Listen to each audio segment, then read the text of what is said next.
One thing we have implemented very successfully over the last 2 years is a high volume hiring program, which we call team hiring, where we essentially trying to live out an always on hiring methodology, where rather than having a series of transactional interviews, allowing our recruiters to do a lot of pre-screening very early on and slide candidates into a process and being more organized around how we get candidates to that in-person stage a little bit faster. Don't conduct your analysis in isolation because data is so incredibly powerful. Not defending just the tribe, but defending the organization. Those creative people that you really want to keep empowered, keep excited, keep motivated, keep thinking. A good experience pays dividends down the line. Stereotypes tend to break down in proximity. Welcome to We're Only Human, a podcast about human resources, business, technology, and the workplace. My name is Ben Eubanks, your host, and I'm so glad you're here. Hey everyone, welcome to We're Only Human. I am Ben Eubanks, your host, and I'm joined by not one, but two incredible guests today. We're going to be talking about AI, hiring, how to screen for the best people, all those kinds of good things. So I'm excited to be joined by Matt Leitzman. He's the VP of Talent Acquisition at Mastercard, and Craig Drysdale, the VP of Talent and Engagement at Leonardo. Gentlemen, welcome to the show. Welcome. Hi. Yeah, thanks for having us. I'm excited to jump into some of the fun stuff today and really understand how you both and your organizations are approaching some of these conversations around finding the best candidates, really weeding through the stack of resumes, all those sorts of things. But before we get to some of that good stuff, I'd like to take a minute and let the audience know more about who you are and what you do. So Craig, would you start us off? Yeah, thanks, Ben. So Craig Drysdale, I lead our talent and engagement teams at a company called Leonardo. We are a global aerospace and defence organisation. My team focus on the UK market, and just in terms of scale, we have about 9,000 employees based across the UK. You can probably tell from my accent. I'm also based in the UK. I'm from Scotland originally. And yeah, like other organisations, we are looking for the very best talent from a sort of tech, digital, engineering perspective. So very much looking at how we can attract the best candidates and then provide the best sort of candidate experience from a recruitment perspective. Excellent. Well, I'm glad you're here, Craig. Matt, how about you? Awesome. Thanks, Ben. Yeah, so I am Matt Leitzman. I'm based here in Boston. I work for Mastercard. We have about a little bit over 30,000 employees globally and doing business in 200 plus countries. I lead a team within talent acquisition that's called the Talent Discovery Team. And we are about 20 professionals with a background in direct talent sourcing, talent insights, recruitment marketing. And we essentially focus on the top end of the recruiting funnel. So very much focused on engaging with external talent in the marketplace that we have an interest in engaging with and trying to do our best to get noticed and getting talent excited about career opportunities at Mastercard. We do hire in lots of different locations, but have a particular stronghold in some of our tech hubs that are spread out across the world. And yeah, so super excited to be here and looking forward to the conversation. Great. I'm so excited to have both of you here. Either one of you would have been a great conversation, but both of you together, I think it's going to be action-packed. So I'm excited to dive into this. Just to kind of kick us off, let's cast a broad net over the conversation. Craig, there's so much happening right now when it comes to finding and screening candidates. What excites you most about how candidate screening is evolving today? Yeah, it's definitely moved on, and significantly, I'd say, in the last couple of years. We attract lots of interest in our business, and to be able to get to the very best candidates, we need to be using screening tools. So whether that be at a very basic level, looking at requirements. So within the aerospace and defence industry, we are very highly regulated in terms of who can work in certain parts of our business, in certain programs. And being able to use screening to be able to quickly establish who that is obviously allows me and my team to be able to focus more efforts on the people that can fulfill those roles from a requirement perspective. But I think also provide that clarity to people that can't. Before the implementation of some of our screening techniques, they'd be some of the candidates that we might not get back to quite as quickly as we would have liked. But with the implementation of effective screening, people can really understand pretty quickly, are they going to get by the first stage in our recruitment process? If they are, that's great. They can expect a call from the team a lot quicker. And unfortunately, if they're not, at least they have that clarification really quickly in the process. And that can only we've only found that is enabled through really effective use of screening from a sort of automation perspective. That's one of the things that we see in the data over and over again, that candidates tell us that the best way companies can show respect for them is just get back to me, acknowledge me. Any of us want that in our work lives and our personal lives, and hiring is no different. So they're looking for that sort of thing. So thanks for calling that one out. Matt, you talked about y'all being on the candidate discovery or the talent discovery side of that. I think that's a great term and a great sort of vision for the work that y'all are doing there. What for you is exciting about this candidate screening landscape right now? Sure. Yeah, I would break it down into two parts. There is the screening that takes place once somebody applies and they officially said, hey, I'm interested. I want to hear from Mastercard. Tell me more about this role. So it's that sort of screening. But then a lot of the screening that we do actually takes place before the application process. So this is indirect screening, I would say. One of the advantages that we have working in talent acquisition these days is that almost everybody or most people that we are looking to hire are findable before they apply. And we're trying to be very intentional about using data and technology to essentially identify and, air quotes, pre-screen talent before they apply, and then being very diligent about nurturing that talent that we have an interest or that we would love to apply. So that's one thing. And certainly with the advancements of automations and some AI use cases, we're super excited about that potential. And then the screening piece, I think what I'm most excited about is the fact that in recruiting and in talent acquisition, we are becoming more and more like, we're operating more like a marketing or a sort of modern consumer type marketing organization. So not only is there lots of potential in terms of screening the right candidates, but also just making it a really great experience for talent. So when somebody engages with us and they're applying, like, are there ways for us to leverage automations to make that experience just top notch and something that candidates are super excited about? So that's kind of the two areas where I see the biggest opportunities. There's some good similarities there between, because Craig started off with requirements, making sure we're clear on what we're looking for and knowing those sorts of things really in depth. Because if you don't know, you're always going to be frustrated with what you end up with. And so knowing your endpoints, and then you talked about both about some of the experience around that. And so I'm hoping today, as we go through the conversation, we can really dig into some of the things we can do besides just responding, but talking about some of those tailored experiences and how to connect those in, because that really matters. We see in the data, it matters. And I'm sure you see in your own data as you're serving candidates and working with them, when we can get back to them, they're more satisfied. They'll come back later on. We're seeing those sorts of things. So let's continue through the discussion here. Craig, one of the things that I wanted to really talk to you both about today is around high volume hiring, early career hiring, those sorts of unique, distinct areas, because all hiring we know isn't the same across the board. Talk about some of the challenges that you're seeing at Leonardo when it comes to those types of hiring. Yeah, I mean, I think it's significant for a couple of reasons.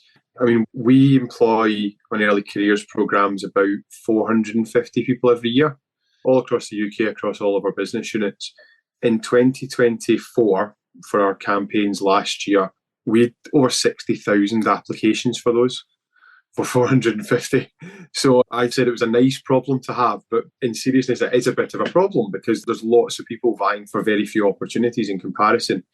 So having a level of screening at the beginning of that process is absolutely fundamental. It simply would be too much for a team of even the best recruiters, the highly skilled recruiters. They just don't have the time or capacity to be able to get through those applications quick enough. And especially in a marketplace where it is very competitive, time is absolutely critical. So the people that are applying to our opportunities, I'm sure, are applying to lots of other organisations. They want to hear back quickly. They want to know the next steps. And with that volume, again, screening becomes absolutely fundamental to being able to progress people quickly. I would also say that in amongst that population, we are seeing people use their own form of application tools, if I want to call it that, where they are able to apply using various forms of AI to lots of positions at the same time. So they're able to produce lots of applications at the same time. So we as an organisation need to be able to respond to that quickly. And we're only seeing that grow. We're particularly seeing it through the sort of university applications. But I suspect if it's not already happening already, that'll very quickly filter through to what we call professional hiring. So that's your hiring of experienced hires, those types of tools and systems that people are employing to apply for multiple positions in a matter of seconds. That will no doubt apply across other forms of hiring. So yeah, really important to be able to respond to that volume quickly and get to those candidates that are really the closest fit for our roles so that we can continue the conversation. That timing piece is super critical. The data we have on ghosting says that 2 of the top 3 reasons candidates ghost employers or withdraw their application is I took another job or the hiring process just took too darn long, basically. It's paraphrasing, but like it matters a lot. As you're saying, when that number of people are applying and have interest in what you're doing, they're hoping again for a response, but also for an opportunity there. And so even if it's a no, if it's handled properly, it's going to end up better off than if it's just a no response at all when it comes to that. Matt, what are y'all seeing there at Mastercard when it comes to some of these high volume types of hiring activities?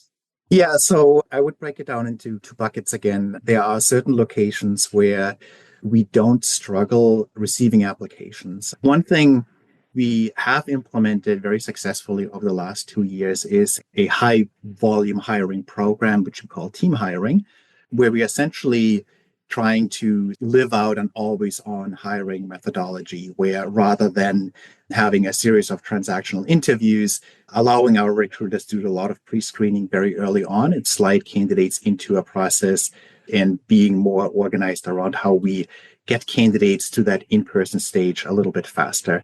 So we're using automated interview scheduling for that. And we're using an accelerated pre-screening process to make those moments that matter the most to candidates. And those are those in-person moments with recruiters and hiring managers, like getting to that stage a little bit faster than in the past.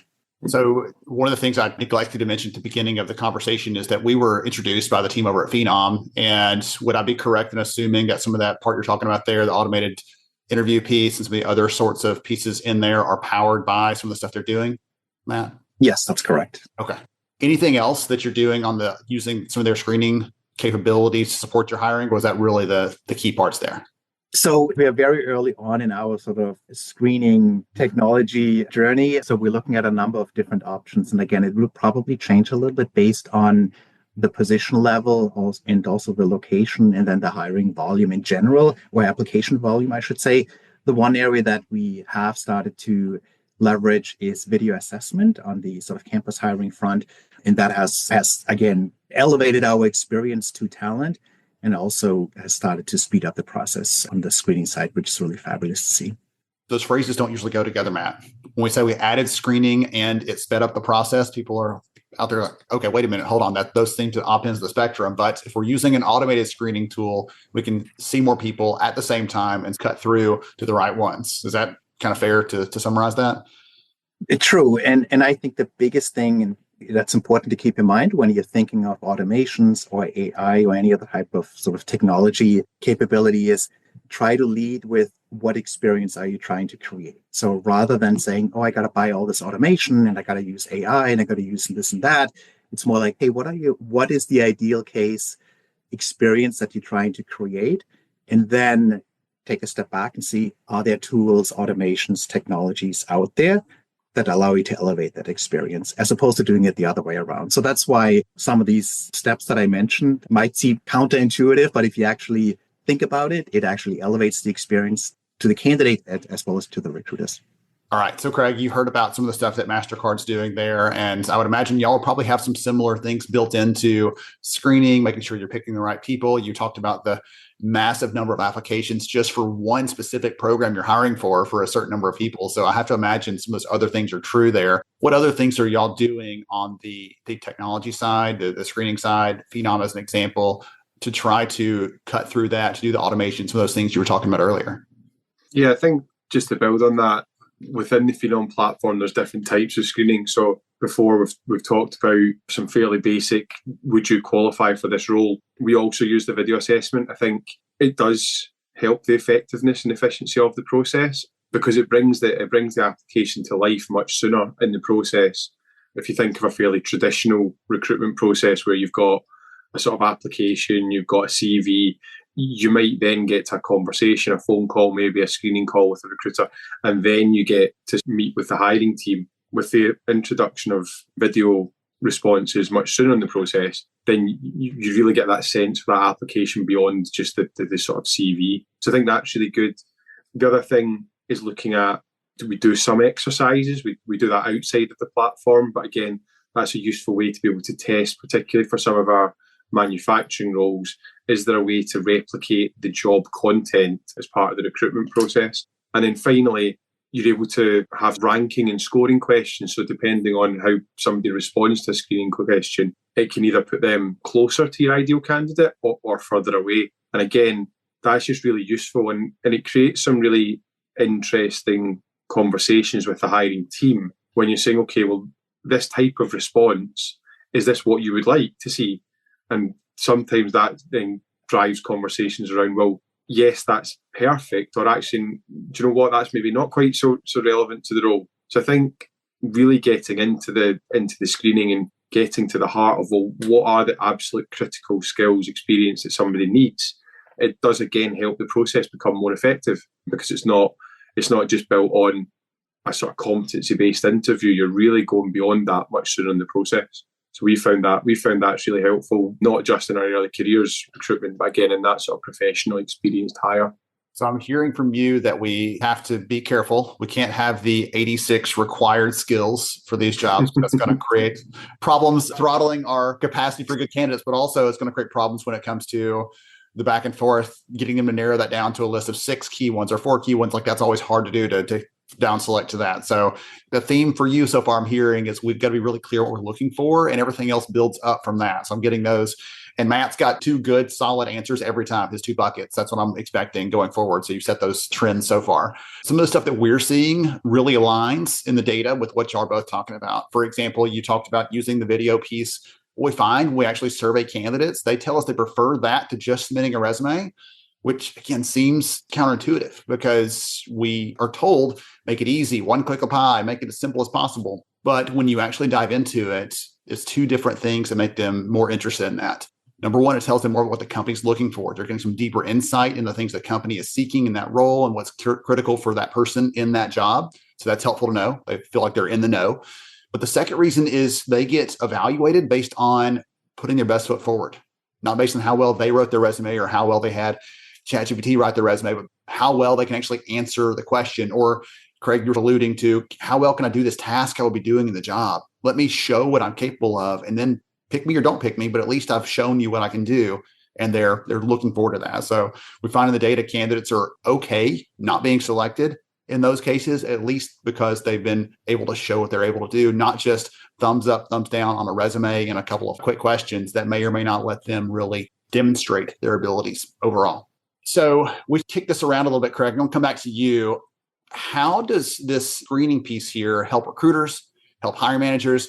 You've alluded to this a couple of different times in the conversation, but I want to get really crystal clear on this. How does this make sure that those 2 groups, recruiters and hiring managers, are focusing on the right candidates? You've talked about how we've got to be clear on what we're looking for, but talk more about that piece of it and how that fits the candidate experience and so on. I think it tries to differentiate between what's nice to have and what is essential. We have lots of different hiring teams across the business as well, because of the way that we're organised as a business.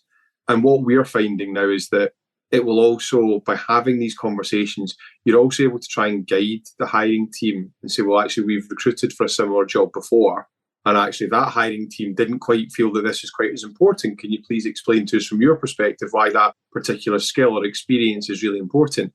And as we build up that knowledge, we're trying to maybe challenge a little bit of some biases that are maybe from people's perspectives, and just provide that absolute clarity that whether it be a role we actually don't struggle for applications, or particularly more for roles that we have to source. So some of our niche engineering roles and technical roles, for example, we don't get as many applications for those roles just because the skills don't exist as much in the market. But by having that really clear screening call, intake calls, lots of discovery call, lots of different things that we can call it with the hiring team, it really just provides that clarity from day one, so that we know whether the application pops into the system or whether we've had to do some more screening or we've had to look at some of our supporting job boards. When we come across those really good candidates, we know that we can provide that really quick response time, quick turnaround time, because we all have that clarity on actually these are the key things that we need to be able to find somebody who's going to be successful in that job. We think about this from our angle as talent acquisition leaders, recruiters, the people listening out there in the podcast right now. You think about what Craig was just saying, getting clear on those requirements. It makes our job easier. It makes it easier for the hiring managers. We're all on the same playing field. But I like that angle there talking about the candidate side of it because we're able to respond to them more quickly. We can acknowledge the right ones. If we source someone, we know it's the right one. If they apply, however, if they come in, we can jump right into that versus having this back and forth. Like, is this really the right person or not? And potentially lose them, get left off the hook and miss a chance to hire the right person because we're deliberating over here. When if we'd have done that in the front end, it would be clear, smooth sailing, essentially, towards offer or whatever else is involved there. So lots of discussion around the knockout piece, or the alignment components there. I want to go to some more specific things, Matt, and talk to you a little bit about this, like knockout questions, requirements, really having clarity. Talk about some of those sorts of things we've been kicking around with here with Craig a little bit and how that fits into screening for your stakeholders, your hiring managers at Mastercard. I'll stick with the theme of twos, right? So, and Craig alluded to it, which I think is great. To me, there are two things that are essential and they have nothing to do with technology. A, we as talent acquisition professionals need to really double down on leading with data, and B, having those talent advisory discussions with the hiring managers. Again, we have no excuse, I feel, in this data-driven world not to know how easy or hard it will be to fill a particular position. We should really know that before we even start searching. And since I know that and have that data, I can now go back to the hiring team or the hiring manager and have that really thoughtful conversation. And that conversation needs to be held very similar to what a top paid consultant from a top tier consulting firm might do with you, really challenging you, asking you to think differently. And ultimately, you may determine that you actually don't have a talent acquisition problem, or you may not have a recruiting problem. You may actually have a hiring problem. And there's obviously a difference there. So once you have that sort of meaty discussion, then to me, everything else after that becomes easy. And then if you have access to the right technology, then it becomes even easier. And I'm embellishing, right? It will never be easy. Hiring is always hard. But to me, if you have access to a tremendous amount of tools and you don't have those thoughtful conversations up front, the tools may not do much good to your process. But if you have those conversations and you really know what you're looking for and what the desired outcomes are, now the technologies become incredibly powerful. There's not a hiring manager satisfaction button that I've found in any of the tools that I've ever seen from a recruiting perspective. That doesn't exist. Yeah, I used the term smooth sailing a few minutes ago, and someone out there in the audience probably laughed at that because we all know, as you said, hiring is still hard. You talked about double down on leading with data, starting with that one. Are you talking about like funnel metrics? Are you talking about lead times? Are you talking about here's how many candidates it takes to find the right person? Give us just a little more insight on that if you don't mind, because I'd love for someone out there listening saying, okay, sounds great, Matt. What data do I need? Right. Yeah, and I'm going to go to 3 now. So things are in threes here. Sorry. So the first thing is look at historical data, right? Like you probably, especially if it's a larger company that you're working for and you are using an ATS, even though your ATS might be clunky, you probably can get to a place where you can at least audit what you have done in the past and have a really good understanding of what that picture looks like. Secondly, look at those conversions. How difficult was it to actually fill that role? Did you burn through hundreds of applications or just a few? Did you have dozens of interviews or just a few? What do those conversions look like? And then I would reverse engineer and then look at the external market. So basically look internally first, look at the conversion second, and then look at the talent supply that's available out there. And again, there are a bunch of good tools out there that you can use to help you with that. But even if you have nothing but like a LinkedIn recruiter license, right? You could run a sample search and probably have a really good understanding what the talent supply landscape looks like. And you may actually notice right then and there already that you have a problem. You might say, honestly, based on our conversions, based on how we're running through or burning through applications and talent, there's not enough supply out there to actually fill this role at that level in this market. So that's the kind of analysis that I think is critical to do. Now, in all fairness, I have to say it's easier said than done just because we are all so busy and sometimes it's just really hard to have those thoughtful conversations. And I think we need to give the business, the recruiters, the hiring managers enough runway to actually have those dialogues. If you don't make that room and that time, then obviously it's not going to be effective. But yeah, I would look at those 3 groups and that will really inform you well, I feel, as far as setting yourself up for success. Excellent. Thank you for, hey, we'll take it if you're expanding to 3 from now on. It's okay. We're good with that. It just helps to give some takeaways, some key things. And that was a really good example of some different places to look for that, because someone out there again heard that. And for the first time for them, it was, oh, really, that's a great idea. Or I'm doing 1 and 2, but I've never stopped to think about the external supply. How do I go look at those things? And so connecting those dots there was really powerful. Craig, I'm going to come back to you on this, because I know when we were chatting about this a couple of weeks ago, we talked about this alignment thing and you kind of lit up a little bit. And we've touched on some of the things that you're thinking about, you're doing there. Anything more specific you want to talk about, like knockout questions or using ranking and scoring? I know that's evolved in the conversation a little bit already, but anything else you'd like to add around some of those key sorts of behaviors or tactical things that the people out there listening could take some notes on?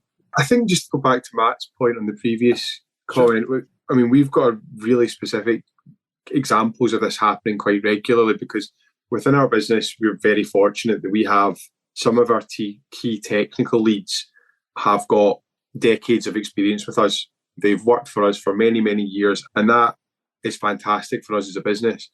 But it does cause a sort of like succession planning challenge when it gets to people who want to retire from our business. And I think the involvement of the technology to be able to pinpoint some of these, so you've talked about knockout questions, scoring questions, video assessment, it does drive a conversation that we've referred to in the past. And Matt's absolutely spot on. I think the TA team, widely TA functions, need to be able to feel comfortable enough in having those conversations that actually potentially external recruitment is not going to solve your challenge in this case. And then that creates some potential opportunities internally within their teams to say, actually, are we thinking about our internal talent when we're talking about this? Because we are certainly looking to grow our teams. So as a business, we look at our net growth at the end of the year. Have we been able to keep hold of people? Have we been able to bring more people through the door? So at the end of the year, there's more people in our business than there was to begin with. That's only possible if we still continue to offer career development opportunities for people internally as well. And sometimes, pinpointing what Matt was talking about, sometimes it's the role of the TA team to try and shape that thinking a little bit and say, we could have the best screening in the world, but if there are only 20 candidates in the whole of the UK who've got these skills and we already employ 15 of them, this is going to be a very difficult role to fill. So having these conversations almost makes you reshape that your approach to that particular vacancy or that particular requirement, and saying, well, if we've got somebody who's thinking about retiring in 2 years' time, 12 months' time, whatever that happens to be, let's look within the team, look at a development program. What's missing from them that you wouldn't put them in this job today, and almost reshape that conversation, as opposed to probably being a more sort of intake meeting where we'll just go away and we'll try our best. Actually, probably 9 times out of 10, we can either have the data, as Matt says, or the TA who's leading in that position knows well enough the environment in the marketplace to be able to push back a little bit and say, we could do this, but the likelihood is in 6 months' time, we won't have been able to fill that job. So again, I think that whole screening conversation not only shapes your sort of external TA strategy, but also sometimes makes you think differently about how you would want to bring in those or how you would get those skills and experience looking internally to the business. That's such a good point to make. We haven't talked really about internal at all, hardly in the conversation today. And I always say the easiest job to fill is the one where you don't lose the person in the first place. How do we make sure we keep them in the business? The hard part is some companies, not all, but some companies don't give their TA team any credit if they move someone inside the business. It's like, nope, you're still accountable for all these other things. You don't get any acknowledgement, any high five. You don't get any other. It's just get back to work. And we should stop and celebrate this for just like 1 second, because that person was doing great work. Now they're doing great work in another area, and it costs us less risk for us as an organization, all the good benefits of that. So I'm glad you touched on that one. Had a flashback there for a second. When I was recruiting years ago, we had one of those situations where there were 6 or 7 people on the planet qualified for a job, and I got one to agree to come work for us, and we actually placed him at RAF Mildenhall over in the UK. So Craig, you talked a lot about some of the different types of roles and things like that, succession, like all those different components, and knowing that some jobs are high volume. We talk about a lot of those, and some jobs we've got to go find the person. Matt, anything you'd like to add on that side of the spectrum where we're having to go and, as you said, discover the talent for those areas where they may not be showing up and applying in droves? We're having to go and seek them out to find the right kind of people for our openings. Anything on that side of the spectrum? Yes. I mean, there are certain types of roles that we tend to fill all the time, and there's a good amount of track record available to us. I think where it becomes really interesting is just some of these newer roles that are emerging, especially if you are in the tech space and you're building solutions that deploy AI is it's just two letters, but it's such a big buzzword and it means so much to so many people. But yeah, what does that sort of future AI-enabled workforce look like? What are those job families? Should they be different? Are they the same?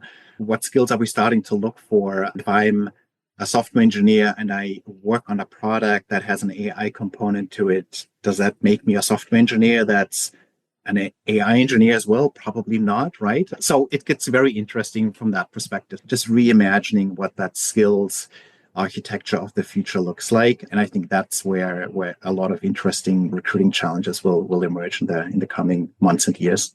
Yes. What do we even call this person?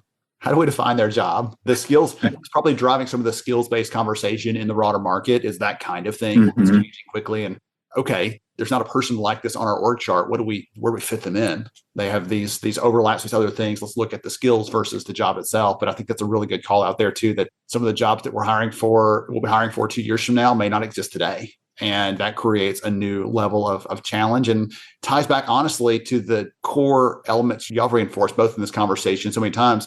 Really contracting with the team, thinking about it, talking with them, advising them. Here's what we're seeing in the market. Oh, you're calling it this? Well, our competitors call it that. And they seem to be finding these people. Do we need to change how we're looking at this? And just really being that expert and playing that role with the data you have, because they don't know those things. They don't have that insight that we can bring from that perspective. Okay, so we've talked through a lot of different pieces in this. I've got a couple more questions around the AI component, which you let in there for us on Matt there towards the end. And then I want to ask y'all for a key takeaway before we wrap up today. So Craig, I'll come back to you. We've talked about this a little bit. Anything else that you want to call out when it comes to AI, when it comes to helping with screening, when it comes to preventing or identifying fraud in the hiring process, or some of that where candidates are using it to auto-apply to many jobs, things like that? Anything else where AI can help us be more effective as recruiting teams, recruiting leaders, and really do the work we're meant to do instead of just doing the busy work? Yeah, I think we've probably touched upon most of them. And Matt's point as well was very valid earlier, just talking about you need to be clear in the use case. So I don't think it's about just using it for the sake of using it. There's got to be a real understanding what are the pain points from a candidate perspective, what are the pain points from a TA team perspective, what are the pain points from a hiring manager perspective, and try and understand how can we ease those. The AI interview scheduling capability within Phenom is like a low risk, because we know organising interviews can be quite tricky, trying to manage candidates' availability versus a manager who has only got an hour free in the next 3 weeks type thing. We all come up against those on a day-to-day basis. So that is a really clear use case that says, actually, if you want to free up time to be able to have more meaningful intake calls, to be able to have that extra 20 minutes preparing the candidate for the interview as opposed to spending 20 minutes trying to find availability, then that's really clear. We've talked before about being really clear on the requirements, because the clearer you are in the requirements, then the more effective the AI, whether it be AI matching. So actually, the system looked to this candidate's experience and thinks they're a good fit for this role. That'll only work if the role itself has been well defined. Or you think about some of those screening questions we talked about at the outset. That only comes from having really clear requirements. So the clearer requirements that you've got in terms of what are you trying to solve for, in this case it will be a vacancy, and then being really clear on your process maps and trying to identify where are the areas that you can time save and where are the areas that you might not. Because although there have been great advancements in AI, candidates don't say a recruitment process has been great because they received an automated message at certain points in the recruitment process. Yes, that helps, but that's almost a hygiene factor. They get involved because actually they've had a really good call with the recruiter, or they've had some really engaging marketing content where they think, I could really see myself working for a company like that. So I think it's understanding the process where you can try and take out some of the non-value add activities, so you can be really clear about sharing your employer brand, making sure you've got engaging interviews, for example. That type of stuff is, from my experience and perspective, always going to be that thing that might get you over the line. If you're looking at a candidate who's engaging with multiple companies, where are those moments that really matter, and how can you spend more time on those? I'm glad you called that one out too, because there's a lot of hype in the market around AI, and that's the conversation today, my goal with this was to help us get to some of those use cases. And y'all have highlighted several in this conversation that really add value. It's not just about marketing. It's not just about telling us, but it's really about, as y'all pointed out, making the life better for recruiting teams, the hard work they're doing, the good work they're doing, but the hard work. Hiring managers who are doing this on top of 87 other things on their to-do list. And this is just one more thing, and how to make it easier for them, make it a better experience. And the candidates who are trying to support their families, support their livelihood. This is really important to them. It's not just a passing fancy. It's something that they're really investing their time into. And we need to recognize and support that. Matt, anything else that you would kick in here on what Craig was talking about, some of the upper limit maybe of what AI can do, or how to be judicious and how we're using that so that we're not overpowering that innate hope or desire for a human connection somewhere within this process? Yeah, no, I think Craig did a really good job outlining it. That there are some lower level or lower risk use cases.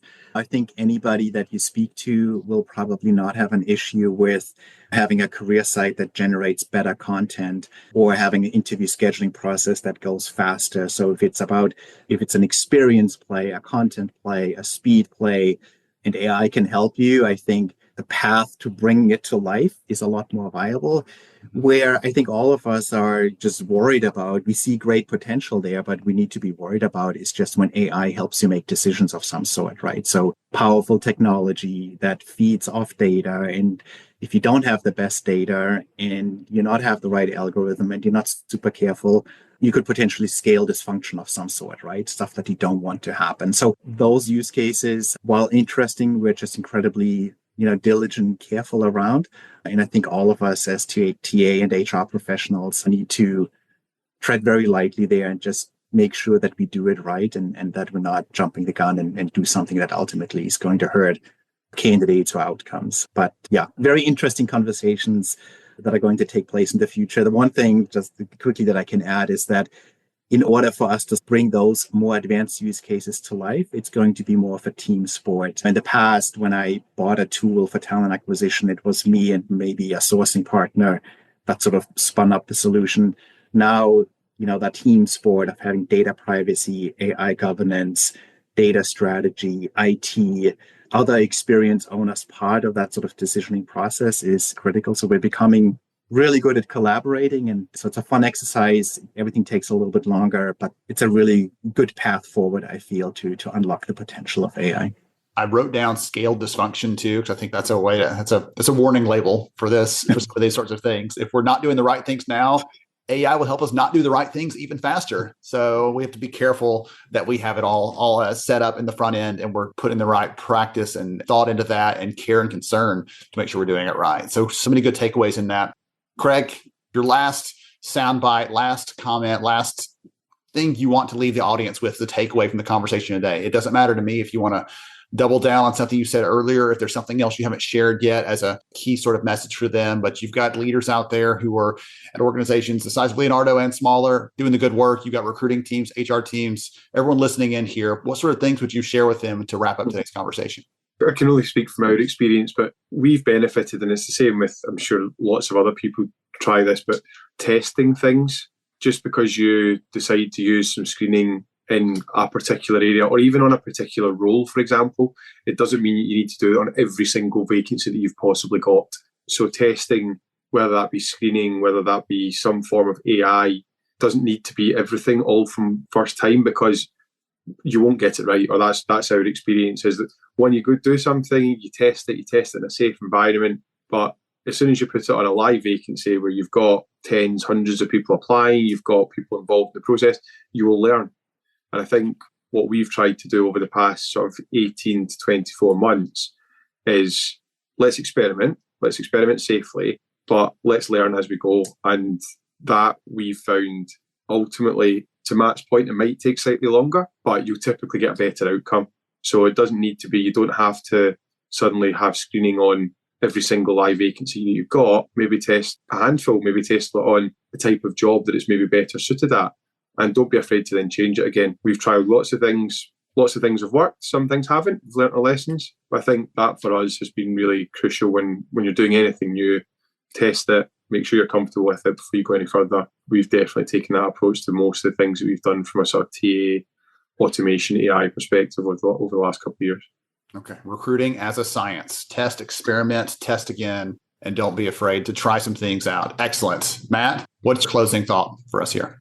Great stuff. Honestly, I'm super excited about being in talent acquisition right now. I have peers in the business. Some of them are a little bit depressed. They say, oh my God, it's getting so technology advanced and everything becomes automated. And like, to me, the way I look at it, this is by far the best time to be in talent acquisition. There's loads of innovation opportunity to be had. But then the other thing that I think, and this is really the prime reason why I'm in talent acquisition in the first place and still am today, is because with all this AI and all these automations and all these optimization opportunities, there's going to be a premium on genuine human experiences.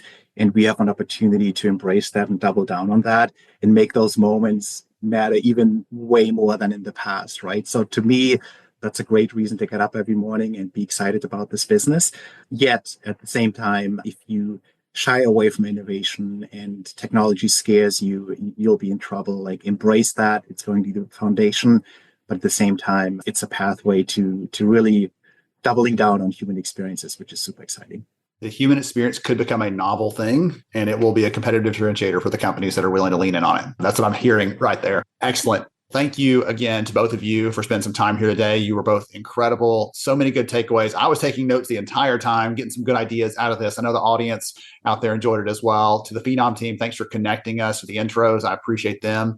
And to everybody else out there listening in today, I hope you'll go out, take some of the things you learned today, think about your processes, make some adjustments, test and experiment, emphasize the human, and we'll catch you again next time on We're Only Human.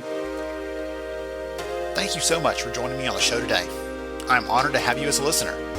If you enjoyed this episode, please take 10 seconds to rate it at iTunes, Stitcher, or wherever you listen to your podcast. Also, if you know a friend that could benefit from today's conversation, please pass it their way. After all, a rising tide lifts all ships. To see show notes, sponsor information, and our full show archives, visit onlyhumanshow.com.